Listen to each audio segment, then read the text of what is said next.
Hello everyone, in today's video I'm going to be covering some back to school backpack organization tips, and these are specifically for the start of the school year. So I may make another video halfway through the school year that helps you deal with the accumulation of all the crap you get throughout the school year. And this is a video targeted towards upper high school and early college students, so these tips are specific to them and their needs. Now some of these you've probably heard before, others maybe not, but even as a teacher I know it's important to have good backpack organization so I can find what I need quickly as I transition from class to class. And I recently went on a work trip, so my backpack is a little disorganized, so we're going to start there.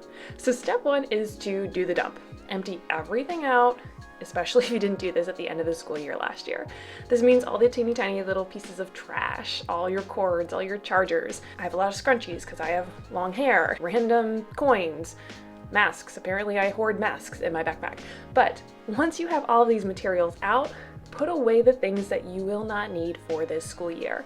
So it is good to have a few backup things, but I don't need 12 masks in my backpack. Same thing goes with chargers. If it's not a device I'm taking with me every single day to school, I probably don't need it to live in my backpack. Think very critically about the things you need.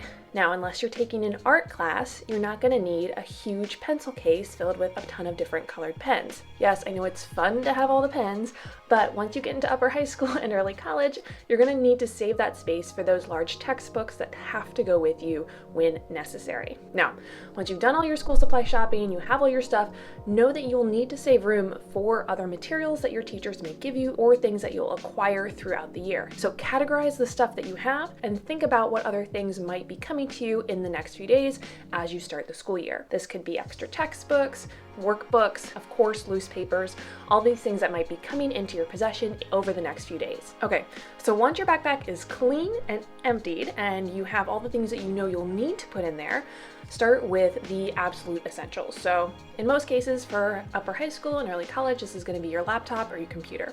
Now, if you're taking your laptop to school with you every day, make sure you have a place for your charger as well. In my backpack, I have a nice little cozy compartment for my laptop that's cushioned. It's going to protect it. It's the space that I know it always goes. So I'm not going to change that.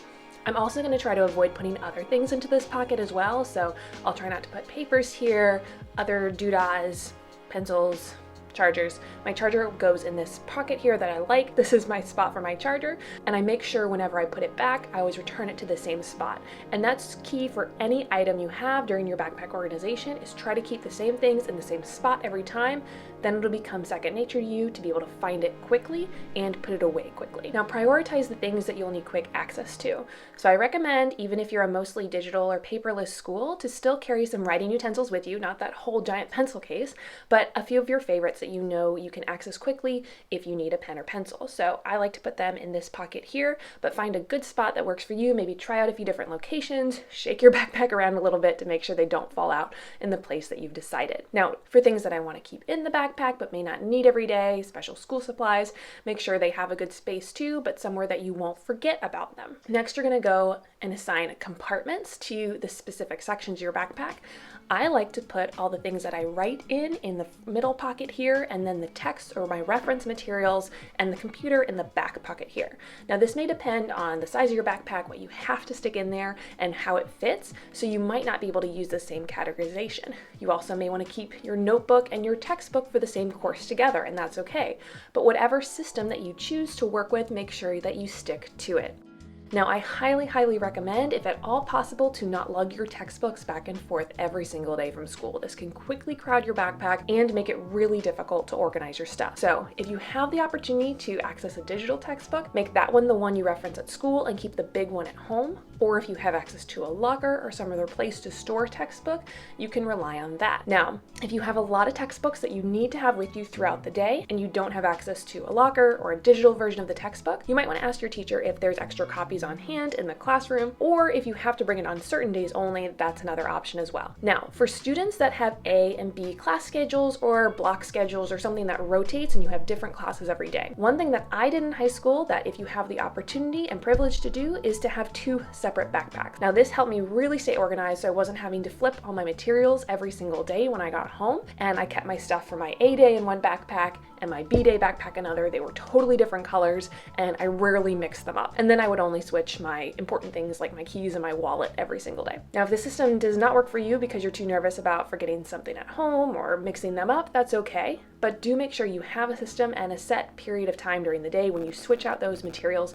so you don't have to lug every single thing back and forth. Now, a lot of people recommend having a color coding system for their course materials, and that's fine. I'm not going to get into the subject color debate here, but the most important thing is that you recognize that every single subject has this place where you take your notes or you put your materials. Be sure to save space for actual physical papers. Even if you work in a mostly paperless school, there will be days where you will get papers, and you don't want to just shove them haphazardly into your backpack. So you can either have a designated space in a binder. I'm a binder girl. I like to have either protective sheets or pocket folders that clip into the binder along with the other things that I keep in the binder, or you can have special folders that go along with each of your subject areas, or just one folder where you put all your papers and then that'll be your organization folder that you go home and sort later on. Now let's talk about tech really quick. Make sure that if you have something that you're using regularly, you do have the charger for it every day, or especially if it doesn't keep a charge very well. So I would recommend keeping your computer charger with you and maybe your phone charger too. Things like my headphones, they don't need to be charged as often, so I'm going to keep my headphone charger at home. It doesn't need to take up space in my backpack and get tangled with all the other chargers. You want to try to put your heavier things towards the back of the backpack, or the part that's going to be closest to your body, just for ergonomics. But again, if you have really, really heavy stuff, try to keep that at home as much as you can. Take advantage of technology by scanning pages of your textbook, taking pictures of the pages that you'll need to reference in school, and again, digital textbooks if they are accessible. Now, one thing I want to talk about too is keeping your personal items secure. So really important things, your keys, your wallet, phone, anything else that's really valuable to you and something that you don't want to lose. Be sure you always have a secure place for that in your backpack. I recommend not using these outer pockets for important stuff like your keys or your wallet, but maybe an inner pocket like this. This was always the place where I would keep my keys if I had to stick them in my backpack and move from place to place or classroom to classroom. If you are switching backpacks, what you could also do is have a smaller container that you just lift and you place into the other backpack every other day. This helps keep all those important materials together. Now, if you have an athletic bag or a large purse, you can also take that with you as well, but don't just get another bag so you can carry more stuff around. If you have 2 bags that you're lugging, the more likely you are to lose or misplace one throughout the day at some point. Remember, the more space, the more things you have to organize. All right, lastly, organization does not just happen with physical stuff, so I have a whole other video on basic Google Drive organization if you want to check that out, and please let me know if you want some more tips on digital organization that'll help you throughout this school year. Remember, minimize as much as possible what you're taking with you, assign specific compartments to specific items, and try to make the most of accessibility for the stuff that you'll need on a regular basis. Thanks so much for watching. Give this video a like if it's been helpful, subscribe if you enjoyed this content, and I'll see you later.